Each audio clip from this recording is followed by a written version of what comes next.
Lailatul Qadar adalah malam yang paling dinanti oleh orang-orang beriman di bulan Ramadan. Beribadah di malam Lailatul Qadar secara full lebih baik daripada beribadah selama 1000 bulan atau 83 tahun lebih. Allah Subhanahu wa taala berfirman dalam surat Al-Qadar ayat 3, Lailatul Qadari khairun min alfi syahr. Malam Lailatul Qadar itu lebih baik daripada 1000 bulan. Maka pertanyaannya adalah, di mana malam itu berada? Malam itu dirahasiakan oleh Allah Subhanahu wa taala sebagaimana keterangan Nabi SAW dalam hadis Bukhari. Namun Nabi SAW meminta kita mencari malam Lailatul Qadar di 10 malam terakhir di bulan Ramadan. Nabi SAW bersabda yang artinya, carilah malam Lailatul Qadar di 10 malam terakhir di bulan Ramadan. Hadis Bukhari Muslim. Dan lebih ditekankan di malam-malam ganjil dalam 10 malam terakhir di bulan Ramadan. Nabi bersabda SAW yang artinya, carilah Lailatul Qadar di malam-malam ganjil dalam 10 malam terakhir di bulan Ramadan. Hadis riwayat Imam Bukhari.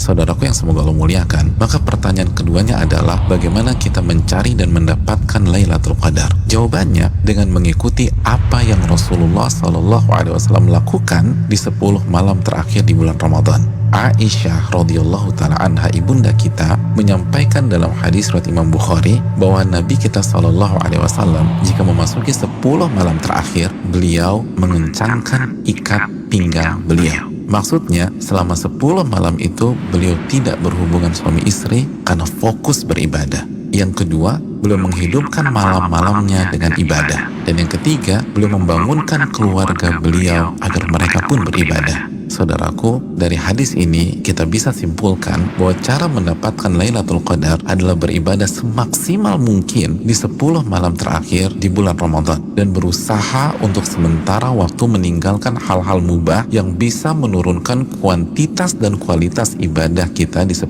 malam terakhir. Ibadah apa yang bisa kita kerjakan di 10 malam tersebut sehingga kita bisa mendapatkan Lailatul Qadar? Di antara amal dan ibadah yang kita bisa kerjakan, yang pertama, menjaga sholat wajib kita, khususnya sholat isya dan subuh secara berjamaah. Nabi kita SAW bersabda dalam hadis riwayat Imam Muslim, barang siapa yang sholat isya berjamaah, maka ia akan mendapatkan bonus pahala sholat atau ibadah selama setengah malam full. Dan barang siapa yang sholat isya dan subuh berjamaah, maka genaplah bonus pahalanya menjadi sholat atau ibadah selama 1 malam suntuk. Hadis riwayat Imam Muslim. Amalan yang kedua, sholat tarawih berjamaah. Nabi SAW bersabda dalam hadis riwayat Imam Tirmidzi yang artinya barang siapa yang sholat tarawih bersama imam sampai selesai atau ditutup dengan witir, maka ia mendapatkan pahala sholat semalam suntuk. Amalan yang ketiga, memperbanyak membaca Al-Quran dan usahakan minimal 100 ayat dalam sebuah malam. Nabi SAW bersabda yang artinya barang siapa yang membaca 100 ayat Al-Quran di sebuah malam, maka ia mendapatkan bonus pahala seperti sholat atau ibadah semalam suntuk. Hadis ini disahihkan oleh Imam Albani dalam Sahih Jami. Yang keempat, memperbanyak doa, khususnya doa Allahumma innaka afuun tuhibbul afwa fa'fu anni. Ya Allah, sesungguhnya engkau zat yang maha pengampun dan menyukai ampunan, maka ampunilah diriku. Hadis yang dikeluarkan oleh Imam Tirmidzi. Yang kelima, memperbanyak muhasabah atau introspeksi diri, bertaubat dan beristighfar sebagaimana doa yang Nabi SAW ajarkan ke istri beliau Aisyah radhiyallahu taala anha yang berisi meminta ampunan kepada Allah Subhanahu wa taala. Yang keenam, memperbanyak zikir khususnya di akhir tengah malam. Nabi SAW bersabda yang artinya waktu terdekat Rabb dengan hambanya di saat akhir tengah malam. Hadis ini disahihkan Al-Imam Albani dalam Sahih Jami.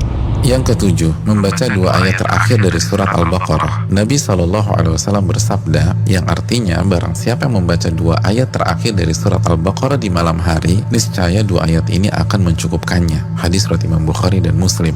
Yang kedelapan, berpenampilan baik, mandi, pakai baju yang bagus, dan memakai parfum di 10 malam ini. Karena ini adalah sunnah para ulama kita. Yang kesembilan, bangunkan dan ajak keluarga kita untuk beribadah sebagaimana Nabi SAW membangunkan keluarga beliau di 10 malam terakhir ini. Hadis riwayat Imam Bukhari.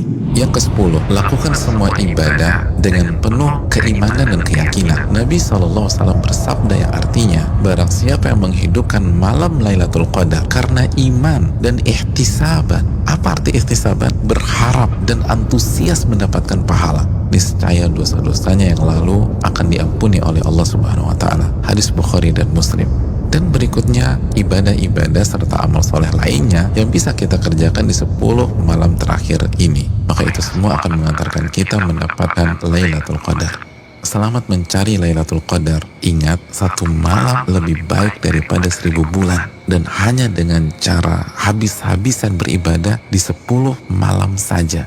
Maka tidak heran jika Nabi SAW bersabda, man hurima khairaha faqad hurim. Barang siapa yang terhalang dan tidak mendapatkan Lailatul Qadar, maka ia telah terhalang dan tidak mendapatkan pahala yang sempurna dan ampunan yang menyeluruh yang diraih oleh orang-orang yang mendapatkan malam tersebut.